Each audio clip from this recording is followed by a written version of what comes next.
La casa del niño quemado.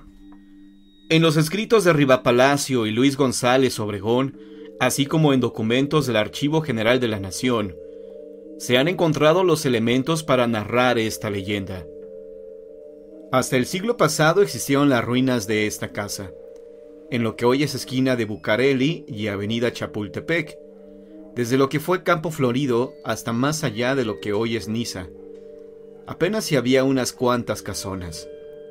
Una de ellas, que fue la que construyó el conquistador Pedro Soto, muy cerca, casi enfrente de la casona derruida, que se encontraba precisamente en donde ahora hay un edificio de la época del Porfiriato y en la parte baja hay una cantina. Era el año de 1717, cuando llegó a Nueva España don Eulogio de Olivares y Tafolla, trayendo consigo a su esposa y su hijo Ambrosio, de apenas 11 años de edad. Esta familia habitaría la casona que fuera de Pedro de Soto, pero al cruzar el carruaje frente a la casa en ruinas, un hálito siniestro se dejó sentir. Pero no habían avanzado unos metros cuando el chico presintió lo sobrenatural. Así fue como los hipersensibles oídos del niño percibieron lamentos ultraterrenos. Este volvió hacia su madre atónito. Miró hacia el bosque y creyó percibir algo. Los padres hicieron caso omiso a lo que les decía el muchacho. No pasó mucho cuando finalmente la familia llegó a la que sería su nueva morada, una casona hermosa y enorme. Los recién llegados cenaron y se apresuraron a descansar de tan cansado viaje, sin saber que a partir de esa noche sus vidas cambiarían. Serían poco después de las 11 de la noche cuando el chico, por las emociones del viaje, no pudo conciliar el sueño, y en ese momento se figuró escuchar débiles susurros que arrastraba el viento. Fueron ayes dolientes y lastimeros que parecía emitir la misma noche, con lo que Ambrosio experimentó un sobresalto. Los lamentos cada vez se escuchaban más cercanos y obligaron al muchacho a acercarse a la ventana, pero solo vio sombras y presintió una presencia entre el follaje.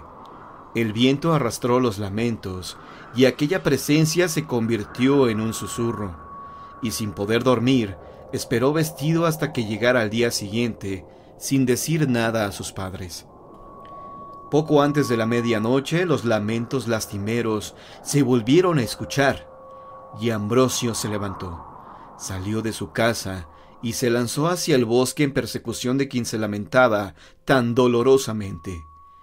Pero no veía a nadie, y a pesar de todo, sentía su presencia. Seguía corriendo, y bajo sus pies se podía escuchar el ruido de la hojarasca, y los susurros lastimeros en el silencio de la noche, en el soplar del viento. Siguió su camino hasta que, sin darse cuenta, llegó hasta aquella casa quemada que hubiera visto al ir en el carruaje. Ahí, frente a la puerta, cuyas maderas habían sido consumidas por el fuego, volvió a escuchar aquel lúgubre lamento. Temprano, al día siguiente, un criado llevó ante sus padres el cuerpo inerte del pequeño, relatando el primero que lo había encontrado desmayado en el bosque, mientras buscaba leña. A partir de entonces, el niño se levantaba cada noche y seguía la dirección de los dolientes ayes, y cada mañana era encontrado dormido o desmayado frente a las sucias ruinas.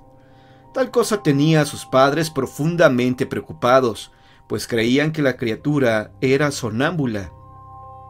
Pero lo curioso fue que durante esos días el niño jamás mencionó qué era lo que había visto u oído, pero lo cierto es que su salud desmejoró, y cuando se le vigiló, de modo que no pudo hacer más escapatorias nocturnas, esto provocó que cayera en cama con una fuerte fiebre, repitiendo cosas sobre un pobre niño atormentado que no podía obtener el perdón de alguien. Los padres del chico hablaron al doctor, y éste le relató la historia de un alma que lleva mucho tiempo atormentada, vagando por aquella casona abandonada, y que la única forma de curar a su hijo era ayudando a aquella alma en pena. Pues eso hizo don Eulogio, y se lanzó esa noche al bosque con un farol, dispuesto a averiguar qué era aquello que perturbaba la salud de su hijo. No pasó mucho tiempo cuando llegó a pocos metros de la casa quemada, y se situó cerca de un árbol para poder espiar. Poco antes de la medianoche, la débil brisa llevó a sus oídos unos débiles quejidos. Se puso de pie, dispuesto a averiguar quién vagaba por el bosque. Las débiles pisadas sobre la hojarasca se fueron acercando, llenando de inquietud a don Eulogio. De repente, en ese momento, sintió que junto a él pasaba ese alguien, que se convirtió en una ráfaga helada de aire de ultratumba que lo llevó hacia la casa quemada. En ese momento, el hombre escuchó como si escaparan de la puerta calcinada aquellos gemidos lastimeros, y acto seguido, un impulso temerario y de ansiedad lo lanzó hasta la puerta misma de la casa quemada, y gritó a los cuatro vientos, pero solo le respondió un silencio sepulcral, solo el viento que movía el follaje y levantaba la hojarasca, nada más. Al día siguiente, apenas llegó el médico, don Eulogio le relató todo lo sucedido. Esa misma noche ambos se hicieron acompañar de un criado y colocaron faroles para ver si el espectro se manifestaba. El médico y don Eulogio abordaron la llegada del ser que gemía. Cerca de la medianoche percibieron aquel susurro. Alguien se acercó lanzando dolorosos gemidos. Los pasos continuaron y, estupefactos los españoles, vieron cómo parecía levantarse hojarasca al ser hollada por pies invisibles. Sintieron aquella presencia y se escuchó su lastimero llanto. Entonces ocurrió algo misterioso e inexplicable, pues alguien se interpuso entre la visión de los españoles y el farol. No era un ser denso, pero proyectó su sombra contra las mismas sombras de la casona ruinosa y renegrida. Los hombres quedaron atónitos y después discutieron los hechos preguntándose por qué aquella alma en pena no podía cruzar la puerta. Noche tras noche los lamentos dolorosos continuaron perturbando el bosque, y la salud del pequeño Ambrosio era más precaria. Llegó la situación a tal punto que pasadas varias noches su salud se agravó, y temiendo por la vida de su vástago, pidió con urgencia a don Eulogio a su mujer hacer lo necesario. Momentos más tarde llegó el doctor con fray Ezequiel de Alonso, un viejo franciscano del templo de San Antonio, y el español desesperado imploró al fraile cuanto le fue posible para que salvara la atormentada alma de su pequeño. El religioso se quedó a solas con el niño para escuchar su confesión. Esta la hizo con mucha lucidez a pesar de la fiebre que no cedía, y con lujo de detalle le relató al religioso sobre los macabros acontecimientos del bosque.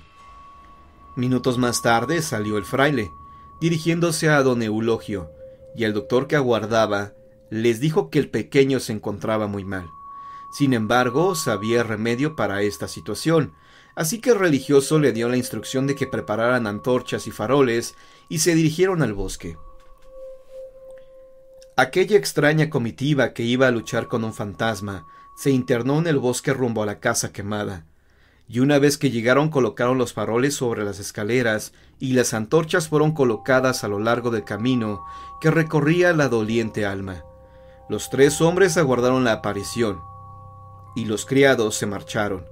Poco antes de la medianoche se escuchó el susurro y los gemidos dolorosos, y acto seguido el fraile se precipitó hacia la entrada de la casa mientras se dejaban escuchar los pasos y el arrastrar de algo sobre la hojarasca. Entonces sonaron los gemidos, y ante el asombro del doctor y don Eulogio, el fraile comenzó a hablar hacia el viento del bosque, implorando al Señor que se llevara consigo a aquellas almas a su eterna morada, y permitiera que aquella puerta se abriera. Se escucharon pasos sobre los escalones y el hollar de la hierba cerca de la puerta. Luego se materializó aquello al pasar por delante de los faroles colocados en el interior, cuyas flamas vacilaban, y aquello se interpuso entre la escalera y el cura. Un ser de ultratumba. Las antorchas y faroles se apagaron, y en la oscuridad se vieron dos figuras espectrales. Después, solo se escuchó la voz del fraile que decía: «Dios sea bendito y alabado. Juan, quedáis con vuestra madre». En aquel momento los faroles y antorchas se encendieron solos.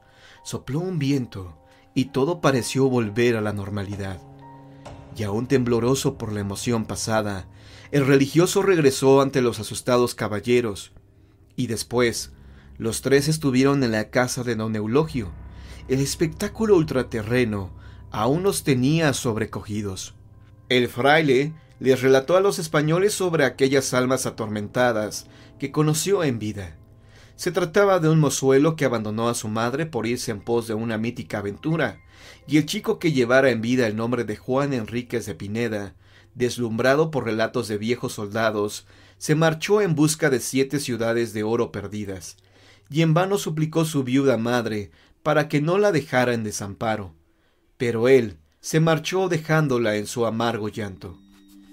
Una noche, según se dice, la casona tomó fuego, y la madre de Juan nada hizo por apagar las llamas, ni pedir auxilio, pero se dejó morir en aquella hornaza, y de aquella casa solo quedaron ruinas humeantes, renegridas y en silencio.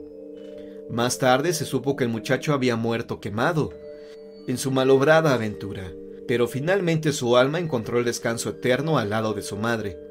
En estos momentos la madre del niño Ambrosio entró feliz a comunicarles que éste ya no tenía fiebre. Todos se regocijaron con tal noticia. Don Eulogio prefirió cambiarse de casa y de rumbo por aquello de las dudas. Fray Alonso, en su celda del templo de San Antonio, escribió sobre este suceso, pero habiendo sido más tarde del conocimiento del pueblo, se desataron testimonios de gente que aseguraban haber topado con los espectros de la casa quemada.